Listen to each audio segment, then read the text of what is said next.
Nós vamos ler a princípio alguns textos da palavra do Senhor. O primeiro deles é na segunda carta de Paulo aos Coríntios, no capítulo 6, verso número 2.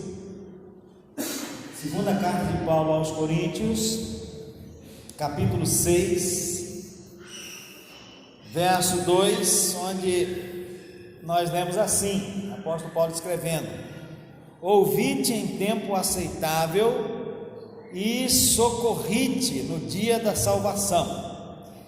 Eis aqui agora o tempo aceitável, eis aqui agora o dia da salvação. Isso foi em 2 Coríntios 6, verso 2. O outro texto é Hebreus, capítulo 3, verso 13. Hebreus 3, verso 13, onde nós lemos assim, na palavra do Senhor: exortai-vos uns aos outros todos os dias, durante o tempo que se chama hoje. Não é amanhã, não é no futuro, é hoje, é no presente, para que nenhum de vós se endureça pelo engano do pecado, que o pecado não nos engane a nenhum de nós ao ponto de endurecer o nosso coração e nós ficamos achando que aquilo que é errado é certo, né? E que aquilo que é certo é errado, conforme a gente vê acontecer no mundo, né? Então, agora, hoje, diz aí esses textos, é o tempo aceitável. Agora, hoje é o tempo aceitável, e também o tempo de se exortar acerca da salvação, antes que o coração se endureça pelo engano do pecado. Por que agora? Porque hoje? Eu acredito que todos nós sabemos o porquê, a razão. Por que tem que ser agora? Por que tem que ser hoje? Por que essa urgência? Todos nós sabemos a razão. A parábola do rico e Lázaro em Lucas 16, bem como a parábola do rico insensato e a nossa própria experiência de vida demonstram a razão. A parábola do rico e Lázaro é uma parábola que conta de dois homens que estavam vivendo a vida, cada um na sua condição, e chegou um momento que a vida se findou para os dois, né? A morte chegou.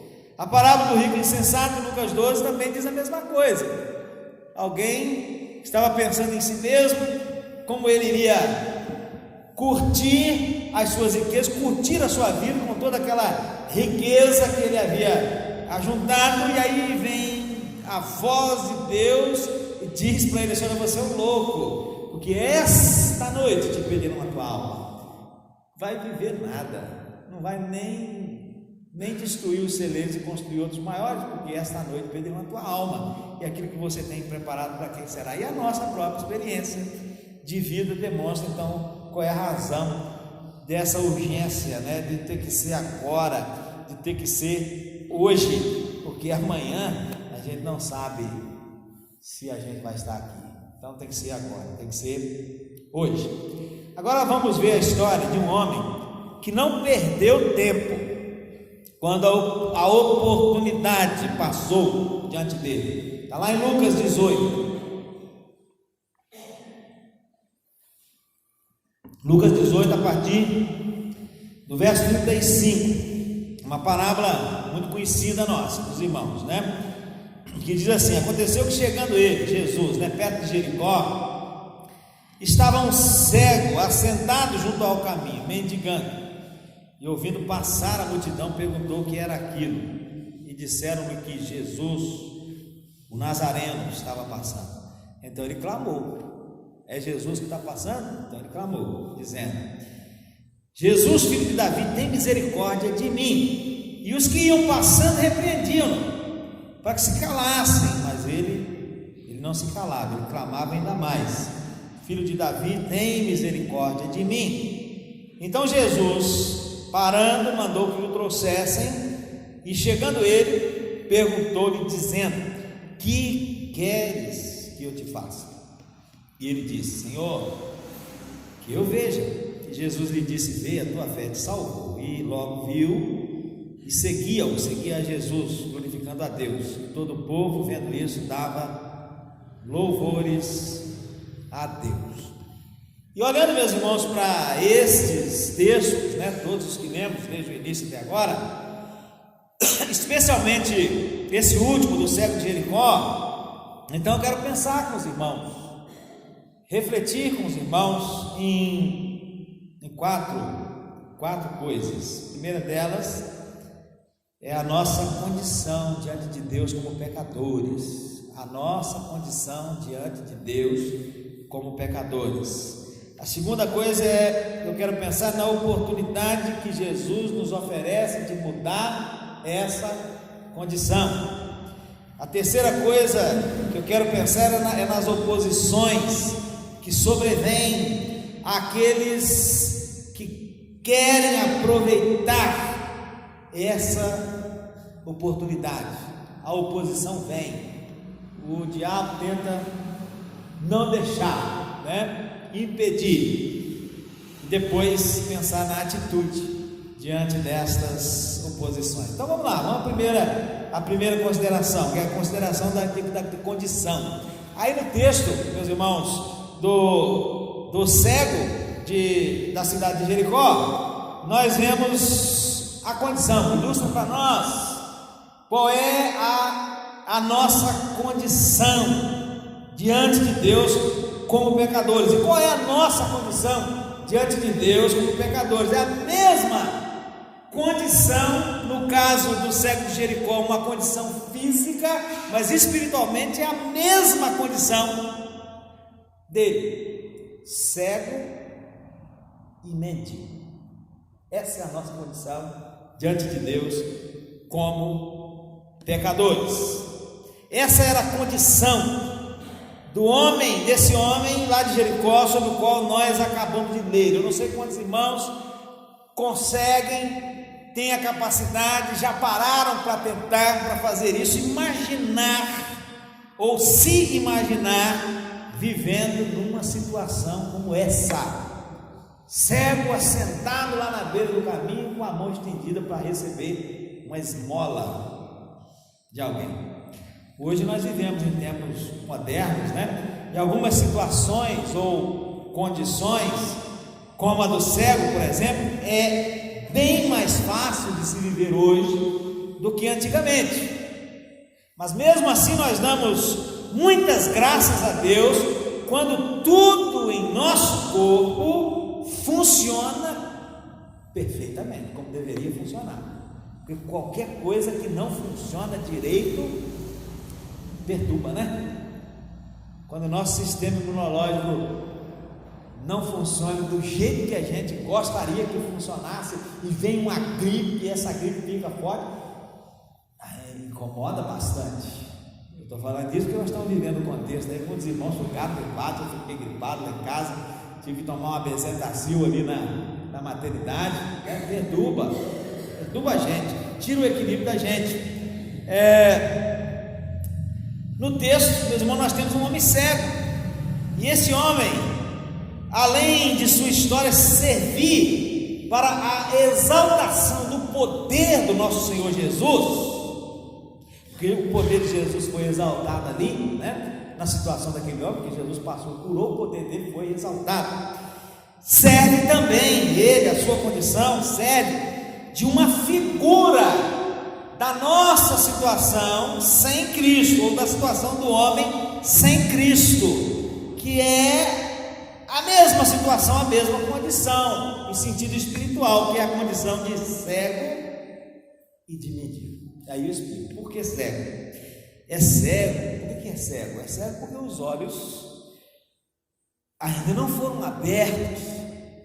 Se permanecem sem Cristo, permanecem sem o perdão dos pecados, não redimidos ainda dos seus pecados, estão ainda em situação de cegueira. Somos cegos ou são cegos porque os seus olhos ainda não foram abertos para enxergar a situação a ponto de buscar a solução naquele que tem a solução, que é Jesus. De vez em quando, isso é ilustrado na nossa vida física, né? A gente começa a passar um malzinho, beleza, é um mal à toa, é assim que a gente fala? Vai no médico, a mulher fala assim, principalmente os homens, a mulher fala, vai no médico, não é nada não, toma lá um remedinho, toma um Sonrisal, toma uma dipirona, e a situação melhora um pouquinho, mas depois quando passa o efeito do remédio ela volta, e às vezes volta um pouquinho pior, e aí vai piorando até que o sinal de alerta toca aqui dentro da nossa mente e a gente vai no médico. Aí chega lá, às vezes o médico fala assim, você está com a pneumonia, você está com a Covid, você está com não sei o quê, e vamos tratar disso daí, né? Caiu em si, abriu os olhos. O cego espiritual é aquele cujos olhos ainda não foram abertos para enxergar, está numa situação difícil, numa situação terrível, numa situação perigosíssima diante de Deus, mas os olhos ainda não foram abertos para enxergar a realidade dessa situação, ao ponto de querer buscar solução naquele que tem a solução. E está tudo bem, está uma maravilha, a vida está boa demais. Interessante, meus irmãos, o que é dito da igreja de Laodiceia, lá em Apocalipse 3:17, diante da concepção errônea que ela fazia de si mesma. Aquela igreja, e isso se aplica como princípio não apenas àquela igreja, mas ao homem em geral, que não enxerga, não consegue enxergar a sua real situação diante de Deus enquanto não se rende a Cristo, não consegue ver que essa é uma situação perigosa. É dito de uma maneira até verbalmente violenta, dada a gravidade da situação, que a sua real condição era de desgraça, miserabilidade, pobreza, cegueira e nudez. Obviamente tudo isso não diante dos homens, né? Mas diante de Deus. E então Jesus aconselha aquela igreja a que dele ela compre ouro provado no fogo, para ela ser rica de verdade, vestes brancas para fazer desaparecer a vergonha da nudez espiritual em que ela estava vivendo, e a ungir os seus olhos com colírio, mas não é qualquer colírio, colírio divino, espiritual, vindo de Deus, para que ela pudesse de fato enxergar. Era uma igreja que estava vivendo uma situação de apostasia, situação de afastamento de Deus, e não estava se dando conta disso, estava achando que estava tudo muito bem. E assim também é o homem sem Cristo, cego, não enxerga a sua real situação. Então, por isso que é cego. Agora, por que é mendigo? É mendigo porque não tem nenhuma moeda que seja válida no céu, mesmo às vezes tendo muita que seja válida na terra. Segundo a revista Forbes, o homem mais rico do mundo em 2022 mudou, né? Até pouco tempo atrás só dava Bill Gates. Agora o homem mais rico do mundo em 2022 é Elon Musk, que é o dono da Tesla, né? Com uma fortuna estimada em 219 bilhões de dólares, cerca de 1 trilhão e 180 bilhões de reais. Você pode gastar à vontade durante a sua vida inteira e mais alguns milhares de vidas sua, que você não vai dar conta de gastar, só gastar, né? O segundo mais rico do mundo é Jeff Bezos, dono da Amazon, com uma fortuna estimada em 171 bilhões de dólares, cerca de 925 bilhões de reais. E o quarto, não o terceiro, o quarto é Bill Gates, com cerca de 129 bilhões de dólares, cerca de 698 bilhões de reais. Eu pulei o terceiro porque ele é menos conhecido, e a fortuna dele não é uma fortuna só dele, é fortuna de família, né? Fortuna familiar. Agora, esses 3 homens, juntos, eles têm mais dinheiro do que o Brasil arrecada de impostos em um ano. Já pensou o que é isso? Um país como o nosso, um país continental, 200 milhões de pessoas, a quantidade de impostos que é arrecada em um ano é menos do que esses homens têm de dinheiro, somente esses 3 homens. E o Brasil, diz a pesquisa na revista Forbes, tem 62 bilionários. Bilionários, segundo a revista, são pessoas com mais de $1 bilhão, não é nem reais não, tá? Dólares. Então, esses homens têm muito dinheiro, gente. Tem muito dinheiro, mas tem muito dinheiro que é válido quase que em qualquer lugar do planeta, no reino dos homens, mas esses dólares ou reais não tem valor no reino celestial, não vale nada lá. E aí a gente fica perguntando, será que alguns deles tem alguma coisa que tenha valor no reino celestial? Se não tem, ainda que muito ricos, bilionários no reino dos homens, no reino celestial são mendigos, não tem nada. A situação da igreja de Laodiceia é válida como exemplo também aqui. Aquela igreja se achava uma igreja rica, que não tinha falta de nada, que não falta nada. Mas Jesus lhe revela a sua real situação diante dele, miserável e pobre. Meus irmãos, somos alertados pelas Escrituras, pela palavra de Deus. Esta é a condição diante de Deus do homem sem Cristo e, consequentemente, sem as bênçãos celestiais que somente Cristo pode dar, oferece. Ele nos oferece. Então, a primeira coisa aí, condição, primeira consideração. A segunda consideração, meus irmãos, é a oportunidade. A oportunidade que de repente, na história aqui do cego de Jericó, né? A oportunidade que de repente aquele homem cego e mendigo percebeu estar passando diante dele. Um movimento diferente naquele dia. Olha, não é um movimento de poucas pessoas. E certamente que ele não se assentava em um lugar deserto, em um lugar isolado, em um lugar onde não passava ninguém para pedir esmola. Não era bobo. Ele vai ganhar o quê? Se não passar ninguém, precisava que as pessoas o ajudassem. Certamente passava muita gente, mas naquele dia foi um movimento diferente.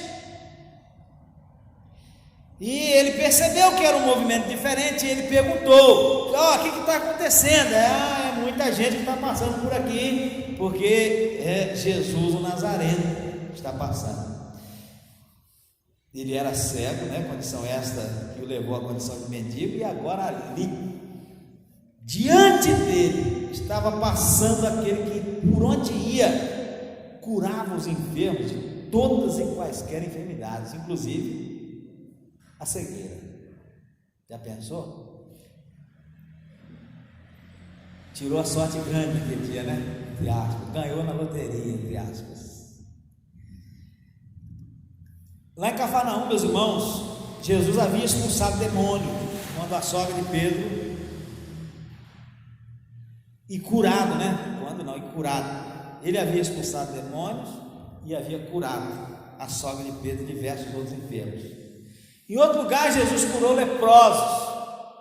Era incurável na época, naquela ocasião. Jesus curou. Em outro lugar, Jesus ordenou a um paralítico que se levantasse, tomasse a sua cama e fosse para sua casa. E ele levantou e foi.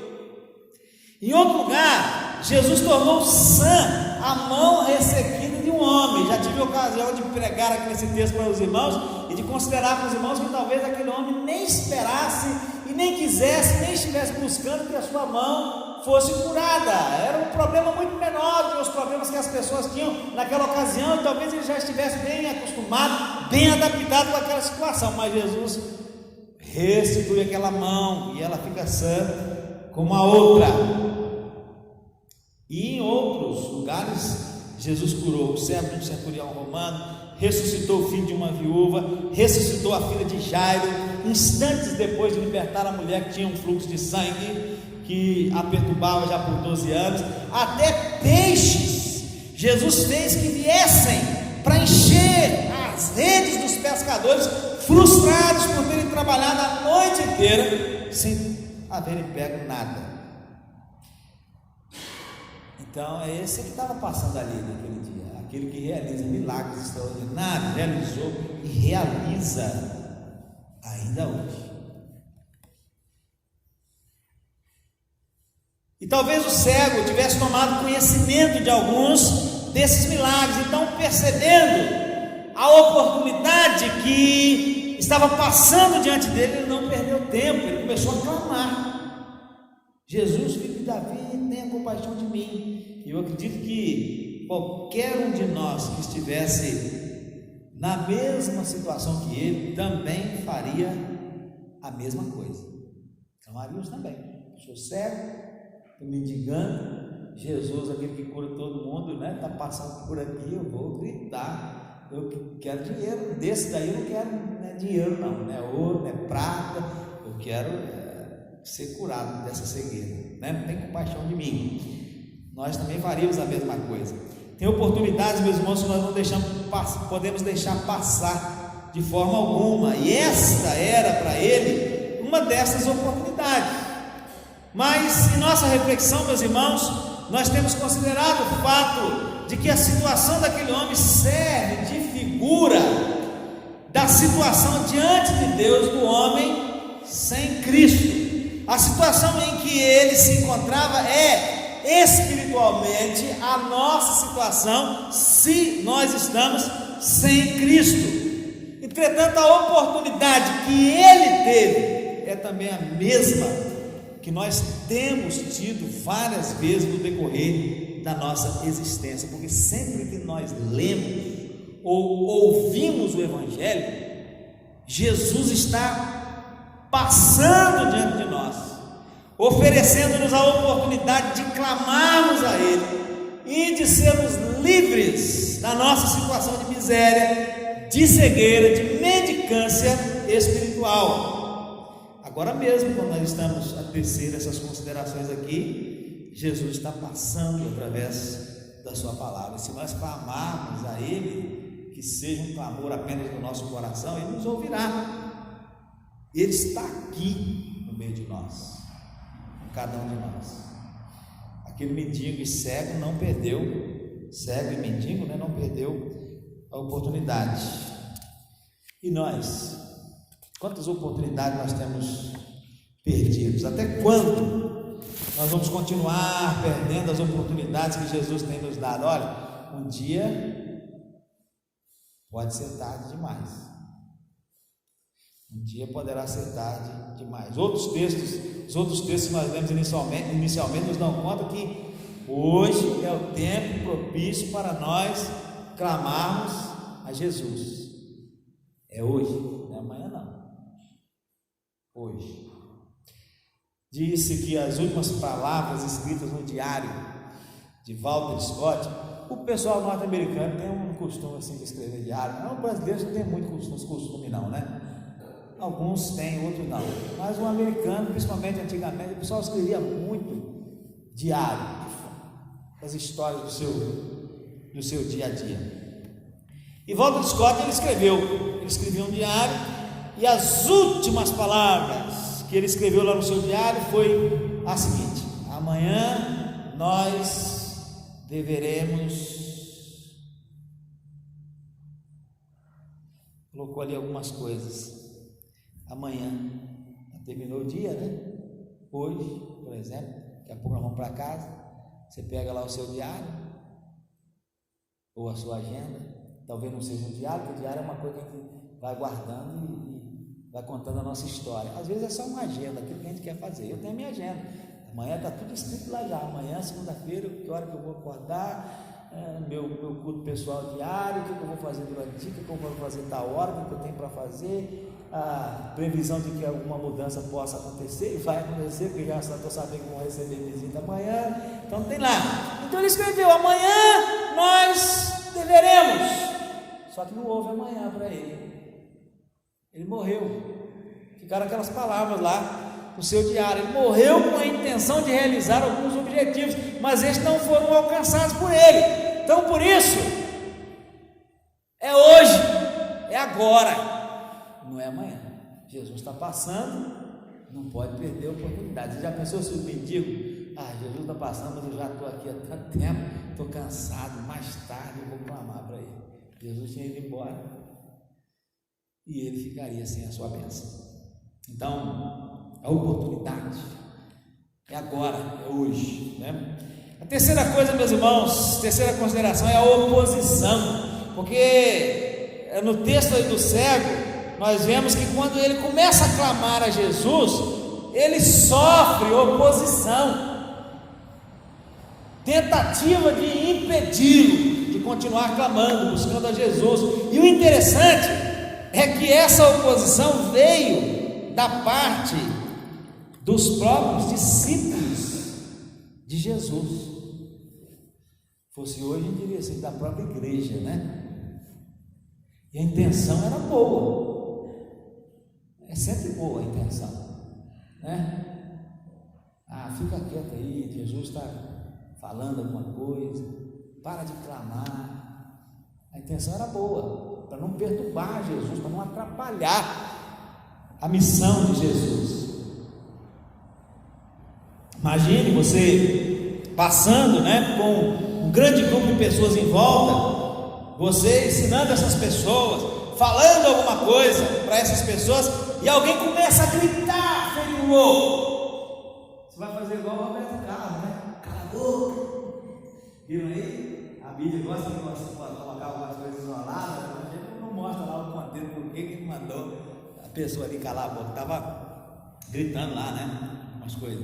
Então a pessoa, você está passando, está ensinando, já tem muita gente, já está difícil, e a pessoa, alguém começa a gritar feito um louco. A intenção era boa, tentaram fazer o calar, não era uma intenção ruim, mas era uma oposição, e é algo, meus irmãos, para nós pensarmos, no sentido de que às vezes nós mesmos, igreja, crentes, podemos estar sendo o empecilho a impedir alguém de vir a Cristo, clamar a Cristo. Nós cometemos muito erro, às vezes cheios de boa intenção.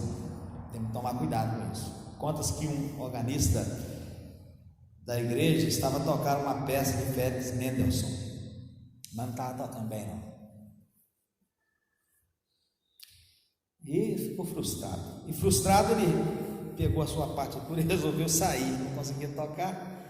Mas ele não tinha notado que um estranho tinha entrado e tinha sentado no banco lá na parte de trás da igreja. E quando o organista se levantou para sair, o estranho avançou e perguntou: será que eu posso tocar a peça? E o organista respondeu assim: olha, eu nunca deixo ninguém tocar nesse órgão. Talvez fosse uma relíquia, né? Mas aquele homem insistiu, e depois de mais alguns pedidos, o músico amuado deu a permissão, ainda com muita relutância. Aí o estranho sentou-se, tocou, encheu aquele santuário com uma música belíssima e sem nenhuma falha, a mesma que ele estava tentando tocar. E quando terminou de tocar, então o organista, admirado, perguntou para ele assim: quem é você? E o homem respondeu: sou Felix Mendelssohn. O organista tinha quase impedido o criador da música de tocar a sua própria melodia.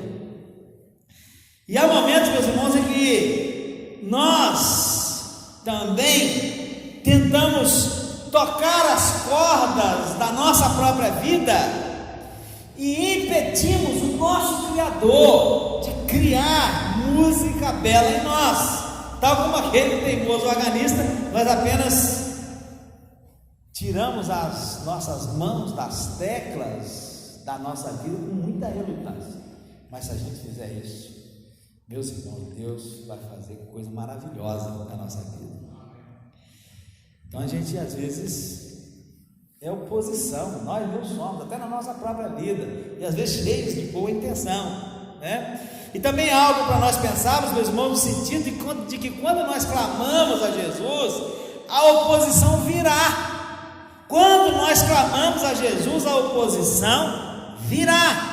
Sempre vai ter algo ou alguém se colocando entre nós e Jesus como um empecilho. Não nos iludamos. Sempre que nós nos dispomos, não, a partir de hoje eu vou ser alguém que busca de fato a Deus, vai ter dificuldade. Pode preparar. O diabo não quer, de jeito nenhum, né? Então é oposição. Isso nos leva à última consideração, que é qual deve ser a nossa atitude diante da oposição. Qual foi a atitude do cego? Ele cedeu àquela oposição? Amou mais, não cedeu, né? Não cedeu. Cala a boca, não vou calar a boca, não vou gritar mais. Então ela não se constituiu em um empecilho eficaz. Foi um empecilho, mas por causa da atitude daquele cego diante daquela oposição, daquele empecilho, não foi um empecilho eficaz. A oportunidade era singular, a oportunidade era única, e o cego não podia perdê-la de forma alguma, e não perdeu. Começou a clamar cada vez mais alto, sem se importar com aqueles que queriam impedi-lo. E a exemplo daquele cego, meus irmãos, nós não podemos deixar que nenhum empecilho seja capaz de calar o nosso clamor, de calar nossa busca a Deus e em Deus. O que tem impedido? Ou tentado impedir você? Talvez seja uma pessoa.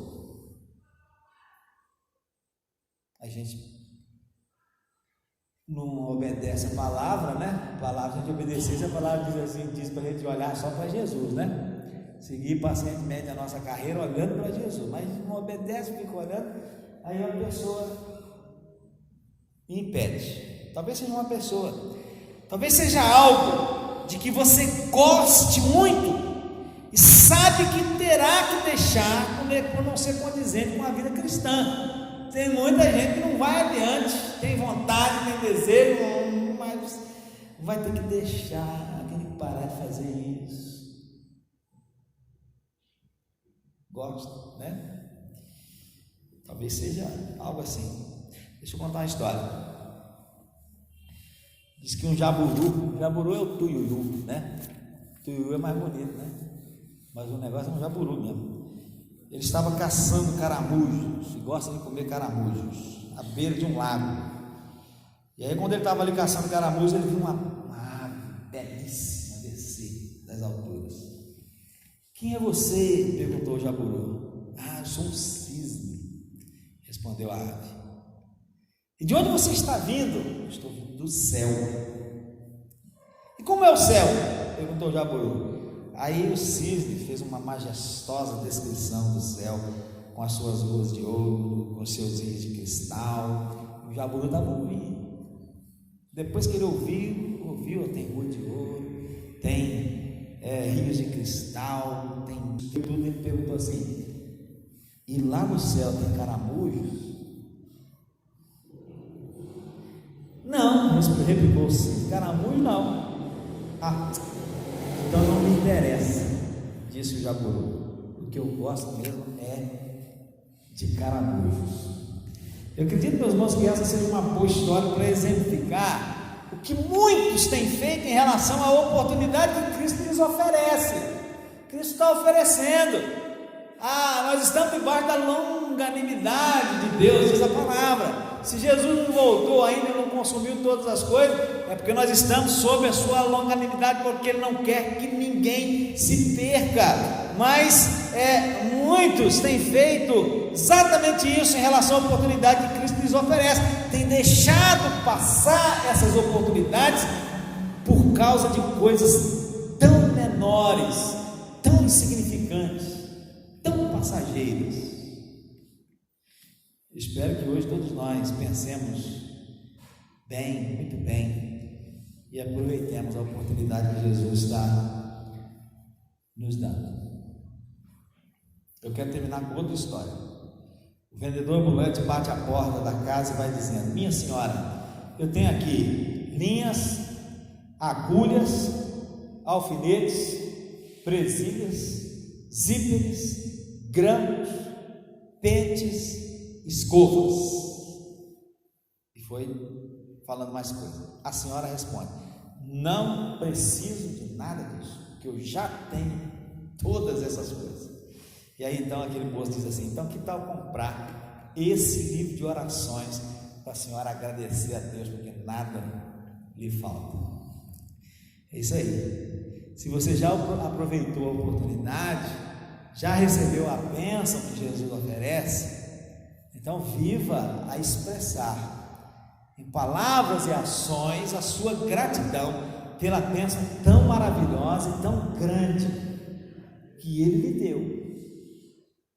Vá para casa, abra a sua Bíblia, medita, pensa na salvação que você recebeu. Vai lá, leia os textos lá sobre a perdição, o lago que arde com fogo e enxofre, sobre o inferno. De que você foi livre? A bênção que você recebeu, que é a bênção da salvação. Aí, agradeça a Deus, viva agradecendo, porque você tem tudo, né?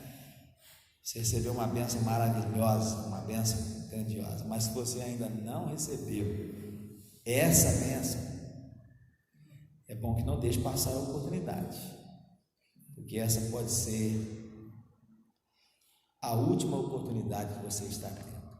Hoje, diz a palavra, agora é o tempo aceitável.